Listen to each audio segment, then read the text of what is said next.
Buenos días, mi nombre es Rafael Mendoza, soy residente de primer año del Hospital Universitario Puerta del Mar y hoy estamos en Cádiz, hace 13 grados y está un poco nublado el día con algunos chubascos.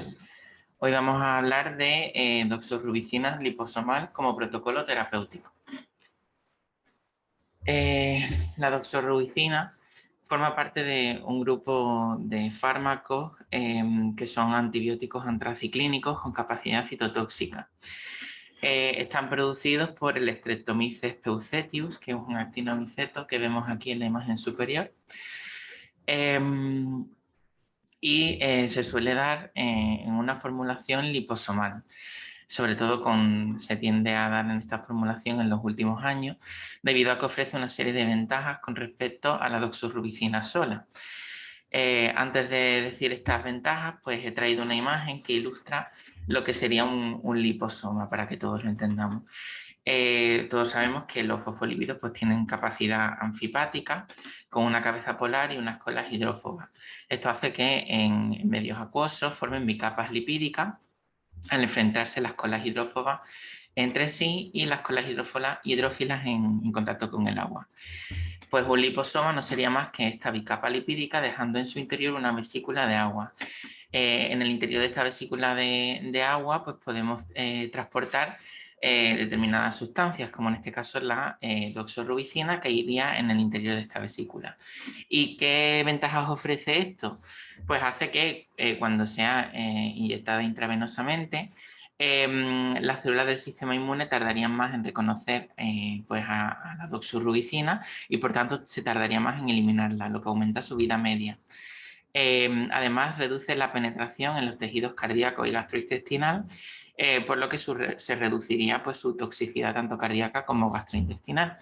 Y esto no va en detrimento de su penetración en los tumores, dado que el tamaño de los liposomas es lo suficientemente pequeño como para penetrar a través de los capilares fenestrados neoangiogénicos de los tumores.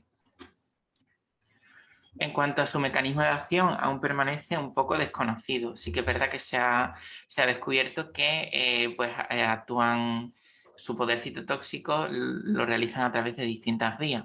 Aquí tenemos una imagen que ilustra un poco las distintas enzimas que participan en la replicación del ADN. Y aquí tenemos en primer lugar la topoisomerasa, que es una enzima capaz de enrollar el ADN cuando necesita empaquetarse de forma compacta, pero también es necesaria para la replicación, dado que desenrolla las dos hebras de ADN, después son rotas por la helicasa para que puedan actuar las polimerasas sobre ella. Entonces, la doxorubicina inhibiría la topoisomerasa 2, también es capaz de intercalarse con las polimerasas de ADN y ARN, impidiendo la replicación y la transcripción. Y además reacciona con el oxígeno, creando especies reactivas de oxígeno que serían capaces de oxidar tanto las moléculas de ADN como romper las membranas celulares. Las indicaciones terapéuticas que vienen en ficha técnica de la doxorubicina son estas que tenemos aquí.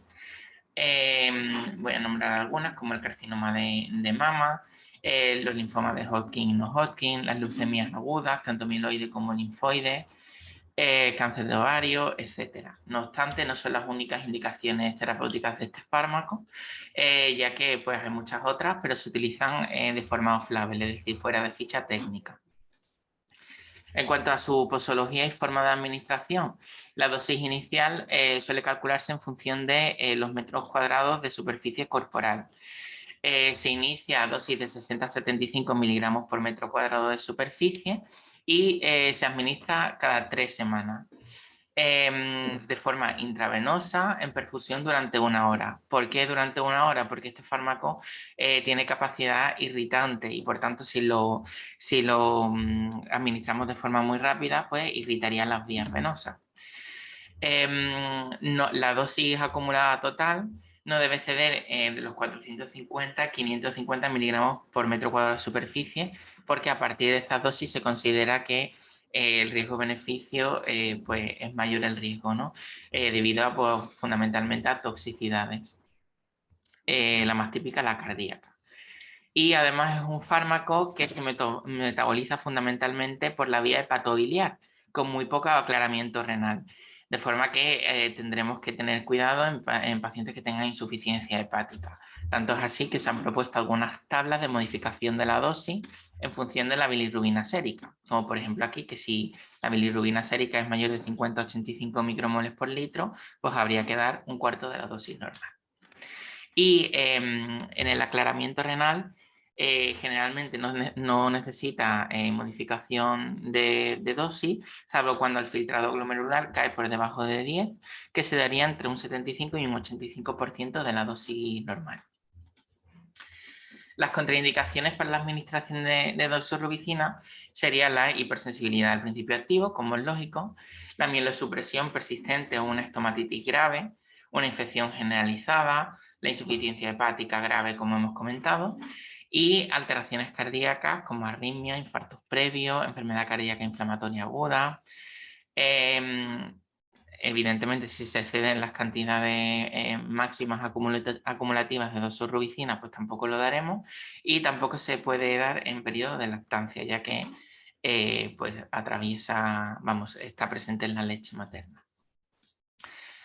En cuanto a las advertencias y precauciones de uso, pues es un fármaco que puede producir mielosupresión. Generalmente esta mielosupresión es reversible y depende de la dosis. Suele ser máxima entre los días 10 y 14 y se suele ir normalizando a partir del día 21. También puede producir trombocitopenia y anemia, aparte de la leucopenia y la granulopenia. Y pues aquí tenemos una tabla que propone pues, esas modificaciones de dosis en función del recuento absoluto de neutrófilos y del recuento de plaquetas. Por ejemplo, si tenemos entre 500 y 999 de recuento absoluto de neutrófilos o entre 25.000 y 50.000 plaquetas, pues habría que esperar hasta que recuperemos en torno a 1.500 neutrófilos, 100.000 plaquetas, y una vez recuperado habría que hacer una reducción del 25% de la dosis. Después, otro efecto que suele ser el más conocido de las antraciclinas es la cardiotoxicidad.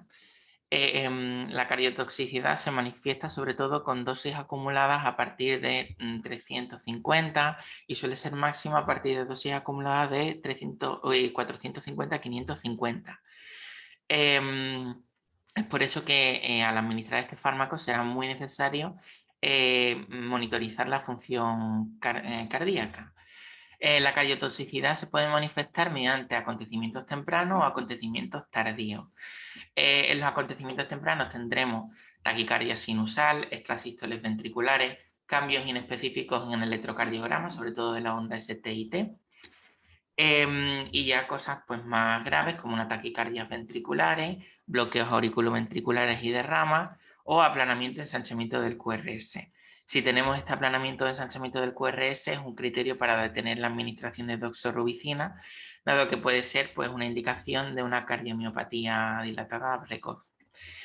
Y en cuanto a los acontecimientos tardíos que pueden darse pues en fases avanzadas del ciclo o a los 2-3 meses incluso de la administración del fármaco, sería ya la cardiomiopatía dilatada establecida, que por definición tiene una fracción de eyección del ventrículo izquierdo reducida y produce insuficiencia cardíaca congestiva. Aunque también pues, se han visto fenómenos de pericarditis y miopericarditis debido a doxorubicina. También puede producir trastornos gastrointestinales, fundamentalmente en forma de náuseas y vómitos. Por eso los pacientes se beneficiarán de la administración de antieméticos en cada ciclo y puede producirse fracciones infusionales, sobre todo pseudogripales, tipo fiebre, disnea, sofoco, hinchación facial, eritrodisestesia, etc. Y por todas estas toxicidades intrínsecas al fármaco hay que hacer una serie de pruebas complementarias. Deberíamos hacer una radiografía de tórax y un electrocardiograma basal en todos los pacientes y también un control regular de la función cardíaca mediante la medición de la fracción de eyección del ventrículo izquierdo. Hay dos pruebas de elección o favoritas para medir la fracción de eyección, que sería la ecocardiografía y la ventriculografía isotópica. Hay que hacerlo de forma basal y también después de cada dosis acumulada de 100 miligramos por metro cuadrado. Más o menos antes de cada ciclo deberíamos de realizarlo.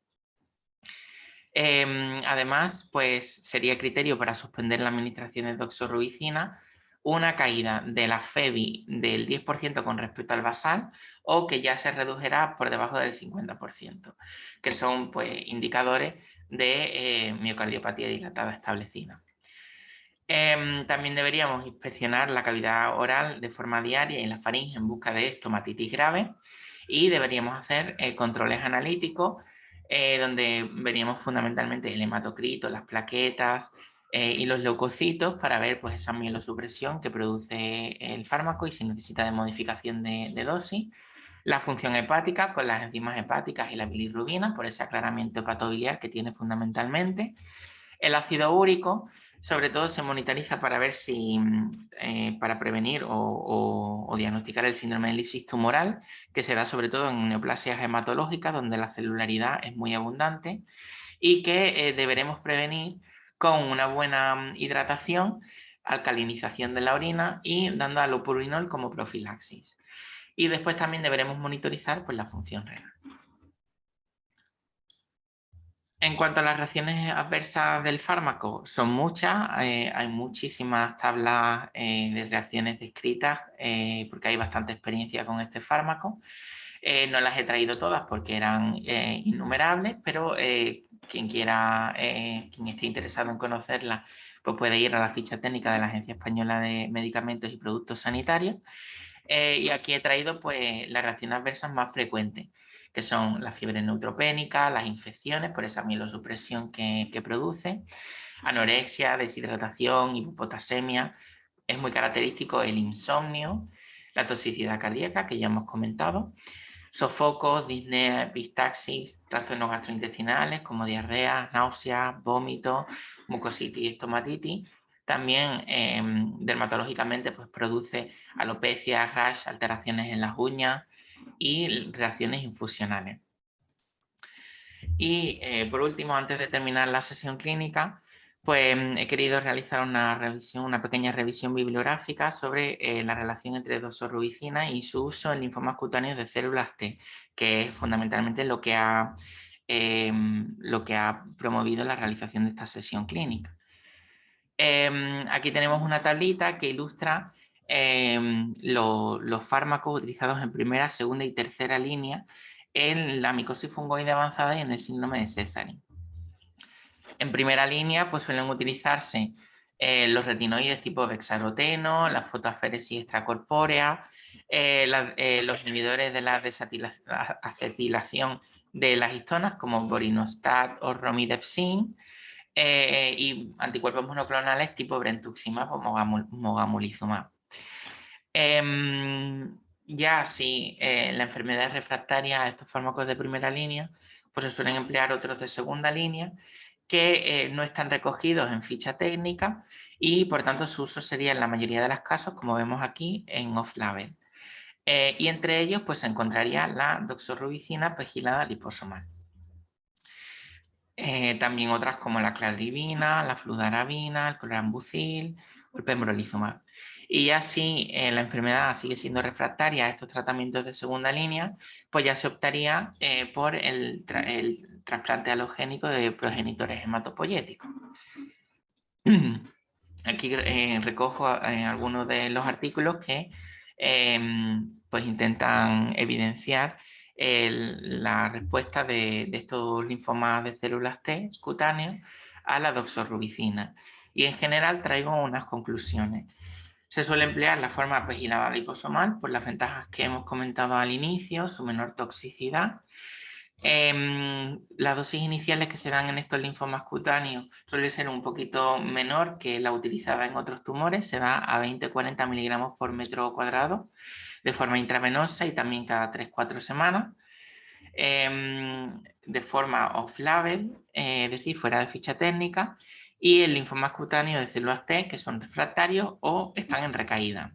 Y los índices de respuesta que se ha demostrado en la doxorubicina, en general con overall relative risk, es entre el 40 y el 90%, aunque en los estudios que se están realizando de forma reciente se está viendo un índice de respuesta un poquito mayor. Y analizando un poco estos estudios, podría ser debido a que tienen criterios de selección y de inclusión de pacientes un poquito más laxos.